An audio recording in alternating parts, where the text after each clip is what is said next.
are Geekcentric, and you can be too.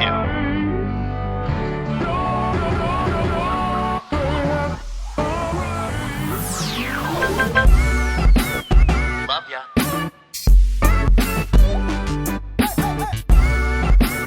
Get home safe, guys. Peace.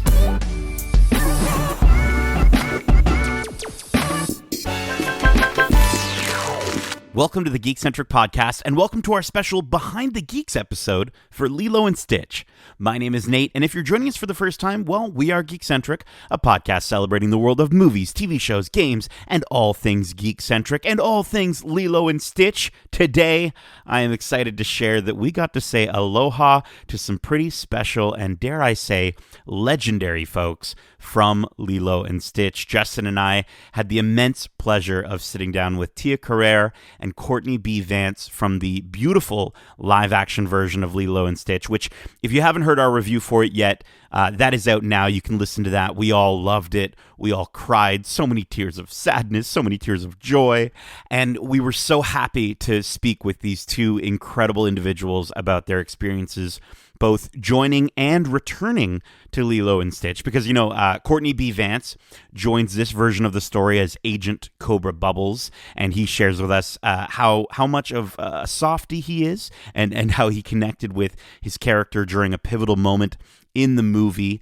And coming back to Lilo and Stitch, we were so happy to be joined by Tia Carrere, who, she's so lovely in anything she's ever done, but you may know her as Schwing, Cassandra in Wayne's World, or maybe Sydney Fox in Relic Hunter, Juno in True Lies, and of course the original voice of Nani from the animated Lilo and Stitch. And now she plays Miss Kekoa in this version, and in this interview she shares just how incredibly special it was for her to play a part in the film and guide Sydney Elizabeth Agudong, who now plays Nani, on set, but then sort of the meta element to the fact that in the film, she's playing a social worker who guides Nani through the trials and tribulations of raising her little sister Lilo all on her own and unexpectedly. And the scenes with the two of them together, Miss Kekoa and Nani are just so lovely, and this whole movie was so lovely, and this whole interview is so lovely and wholesome. Huge thanks to the wonderful folks at Disney Studios Canada who gave us this opportunity to chat with these two beautiful people, and also a little inside baseball, but whatever. Our lovely friends at Disney set up a friendship bracelet making station in the press room, and we've had so many wonderful opportunities to do these press junkets, even in person, but especially in person, I still get a little nervous and in my own head about these interviews. So to have the distraction of making these friendship bracelets was so wonderful and welcome, and overall it was just so much fun. So I have to shout out the wonderful folks at Disney once more, because I really appreciated the experience that they crafted for us. Lilo and Stitch is in theaters right now. Again, we loved it. Go see it with your Ohana, your family, your found family, your friends. Be ready to cry into your popcorn, though, because, as I said, and as we mentioned in this interview, it had us crying our eyeballs out many times. And if you want to see this interview and the fantastic on-brand fashion that Justin and I are rocking, you can do so over at YouTube, youtube.com/Geekcentric. Go check us out. Subscribe over there as well. You can also catch us on our socials at Geekcentric YT on Twitter. We are Geekcentric on Instagram and TikTok, where you can stay up to date in the moment to see what we're getting up to. We've got a lot more coming as things start to heat up for the hot geek summer. So again, subscribe, put on some sunscreen, and get ready, because it's going to get busy for us soon. And we're so stoked to have you join us along the way, for you to be Geekcentric along with us. But with all that out of the way, please enjoy our interview with Tia Carrere and Courtney B. Vance. Hey, Tia and Courtney, welcome to the Geekcentric podcast, and welcome to Toronto. You're catching us, I said that wrong, Toronto, sorry. Toronto. Who am I? Yeah, What the heck? You're catching us in maybe one of our most famous seasons of summer. I think that's what we're known for in Canada, right? The warm winter. winters. Summer. Yeah. But speaking of the warmer weather, and I'm sure this answer might be a little bit different for both of you, but to kind of kick things off, what was it like filming in Hawaii? For me, it's returning home and seeing a home depicted in the most beautiful way. And I love that Disney's been respectful of the culture and the people. And even from the first day of doing the first one, I met with Dean DeBlois and Chris Sanders and, got to inject some of my Hawaii reality of like the cadence of speech, the pidgin English accent that I did in the movie. Because if you go to Hawaii, people kind of talk like this and singing Aloha Oi as a song of farewell and love to my sister. And to have that carried into this and so much more was really important. When you're shooting there, it's a place of respect. Their country is them, so they Keep the country. That's what it was. Keep the country. Yeah. That's what it was. That was this big, gorgeous. Anyway, so it was nice to know that there is respect that you must bring when you come. You can't come here and treat it like you treat the mainland. You have to treat this with respect here, and that was in front of the camera and it was behind the camera. It was, there was a diaspora of sorts around us all, which lifted us all up. And then you had the center of the movie, which is that lovely little Lilo. Maya Kealoha. Maya, She's the that heart and girl. soul of this movie. She really, continually brought us home. When the camera was rolling, especially when the camera was off, she's just herself. She's herself. And her parents are right there with her and keeping her grounded. So it was beautiful environment. Yeah. It's amazing. One of the themes that we've connected with so much from the original to this live action is Ohana and family. How did working on this production maybe give you new perspective on that meaning of Ohana? Well, it not entirely new for me because in the African American community, it's the village. Yes. It always has been the village. So we raised our children with that spirit.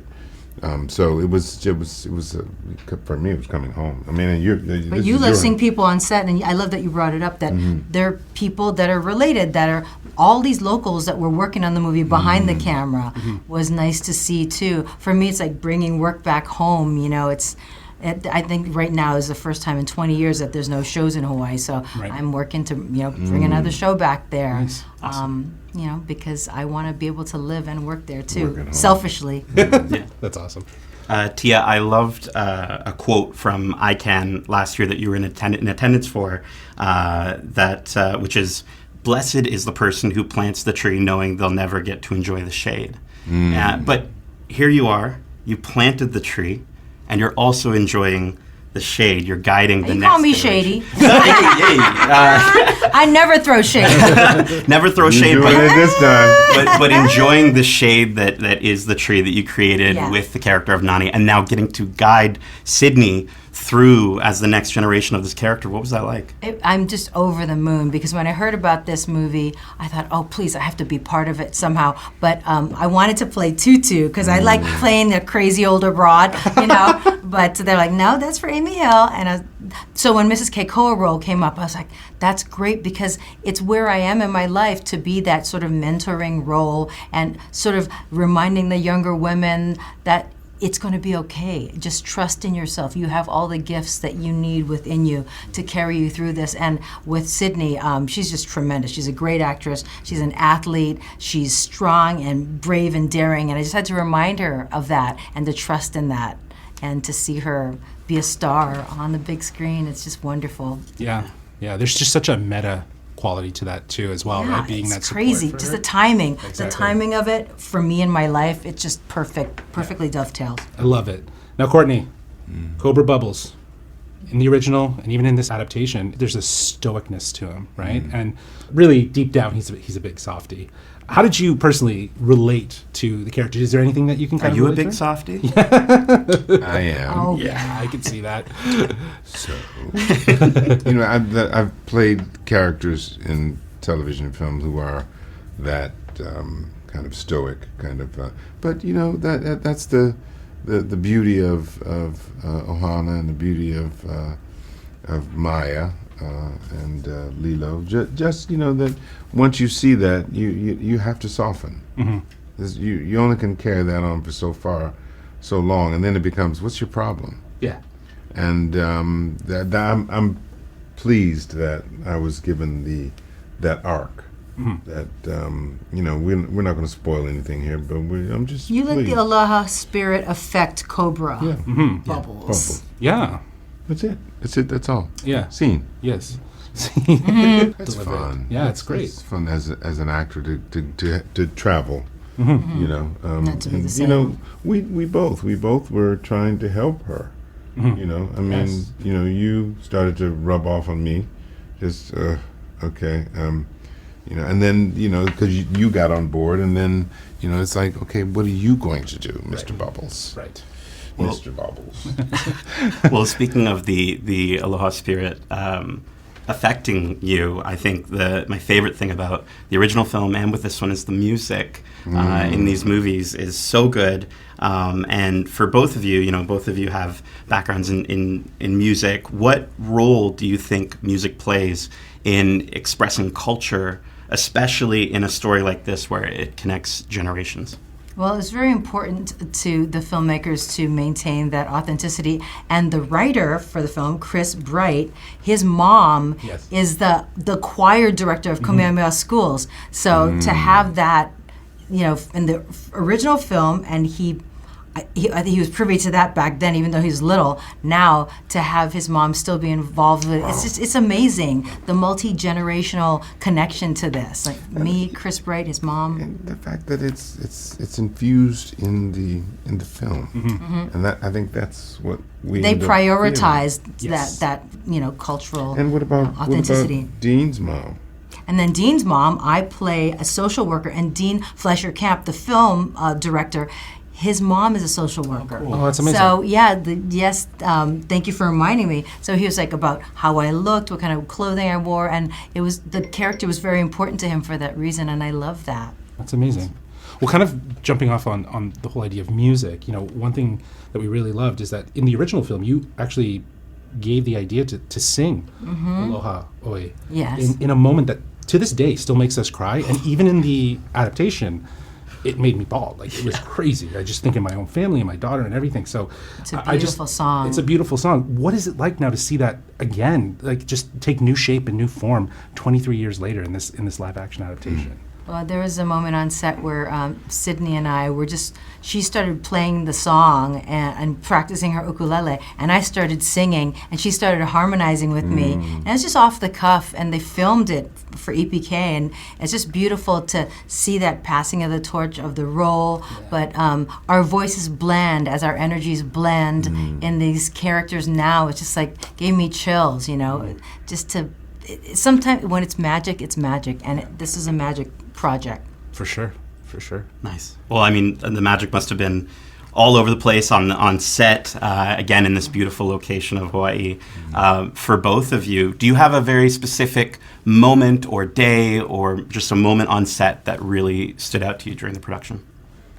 Well, mine was a Lilo and Stitch thing when they brought me to the set and showed me where the hammock was. They were showing us the whole tour of the thing. And here's Tutu's house, and this is your house, and this is where the hammock scene takes place. That was my idea.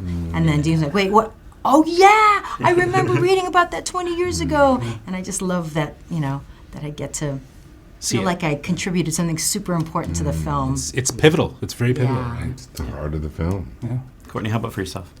Probably that because there was a moment when I'm out surveying the house, and I was actually listening to that moment. I think that that was the moment that began to turn him.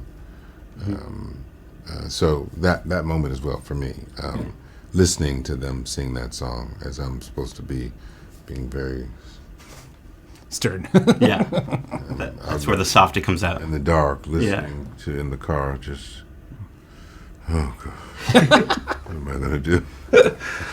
Well, for our last question as we wrap here, we would love to know, what do you hope audiences, especially families and kids, take away from this adaptation? I hope that they come away realizing that family is where you find it, and that if you love each other strong enough, you can do great and mighty things, and you can overcome anything with love. I love it.